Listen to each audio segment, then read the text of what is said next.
Hey guys, today we're going to show you how we made this massive floating shelf and also a very unusual way of anchoring it.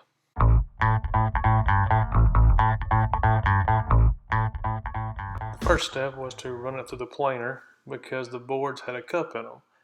Now what this is going to do is allow us to put it on a flat surface such as the workbench and use the router sled on the opposite side.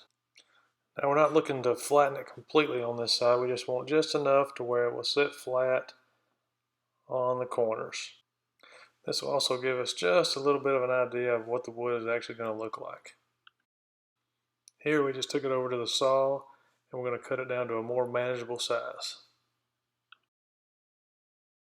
And once everything is cut down to size, we take it back to the workbench and we're going to use our router sled to flatten out the opposite side of the boards.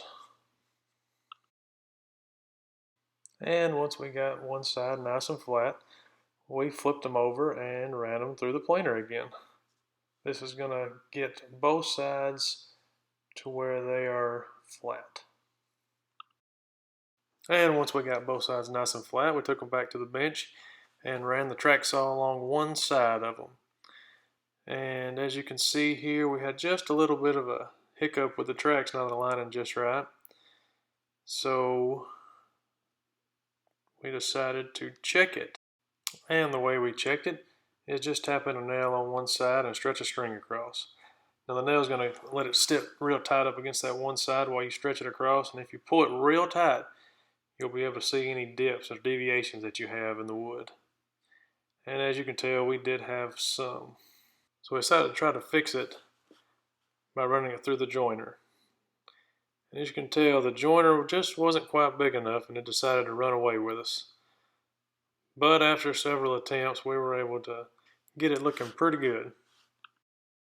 And then we took them over to the table and seen how the joints were going to match up. Now with these boards being finished at around 14 foot, we wanted to try to keep these as in line as possible. So we ended up putting a biscuit in there, and now we're just going to glue them up and squeeze them tight. And after the glue dried, we got the track saw back out and we ripped one side where it was nice and straight. Then we went to the top where we were going to joint the two boards together, and we put some more biscuits in. Here we're just using a router to cut a little groove inside it.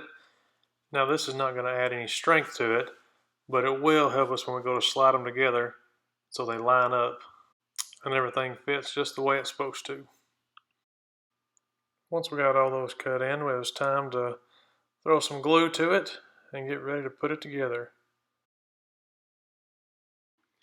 Now this shelf was long. It was almost 14 foot long, which is longer than anything we're accustomed to doing. So that being said, it had its own unique challenges that we had never seen before. So in several of the cuts, we made what we called a practice cut. We kind of simulated everything the way it should go, and we later found out that it didn't exactly go as planned. So as you see here, this is our first attempt at cutting width of the board. And you can see here that it had a few issues, as you can see by the burn marks. So we attempted it in another direction, and we had much better results with it. Once we had everything cut down to the right width that we wanted, it was time to put up the table saw and bring back out the planer. And if you've made it this far, I just want to say thank you. We really appreciate it. And if you like this kind of content, be sure to subscribe. There will be plenty more in the future. This is just the first of many, we're hoping. So comment down below on things that you like to see, things we could do better, or things you're enjoying. Anything would be appreciated.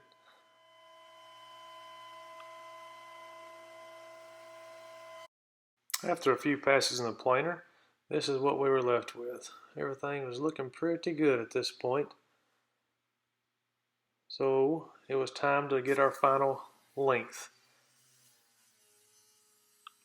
Now instead of cutting this all at once, we were able to get a better finish when we cut very small sections at a time.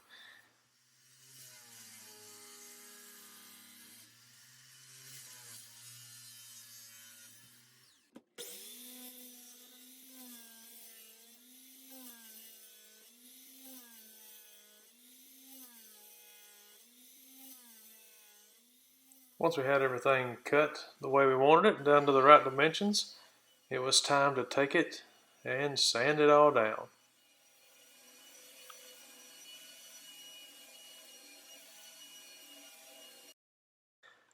Now this is the part that I haven't seen anybody do. We were contemplating on how we were going to anchor this to the wall, and of course you've got your brackets that you can hang, but they are fairly expensive, especially for 14 foot. So we decided to try something. We took a sheet of 1/2 inch plywood. This is treated plywood. I'm sure you can use non-treated, but this is what we had on hand. And what we're doing here is we're drilling pilot holes into the back so everything lines up and our wood doesn't split when we go to screw it in. Now we're just using some painter's tape to keep construction adhesive from getting on our shelf. Here we're using the Loctite Max Premium. I had watched some videos prior to this and seen that it had a pretty good holding strength, and I thought if we were going to use one, we needed to use the best that they had. So we just smeared it on the top and inserted screws to where we drilled our pilot holes at.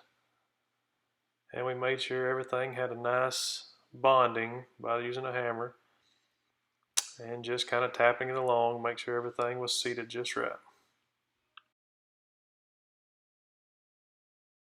And once we had all the screws in place, it was time to flip it over and let the adhesive set up.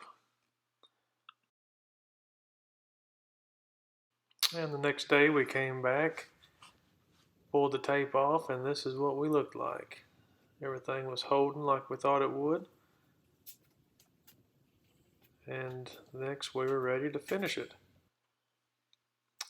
We decided to use Rubio Monocoat. It's the first time we'd ever used it. And here we're just hand buffing. Didn't want a real high gloss sheen to it. We just wanted more of a natural look. So we only used one coat and then wiped it off.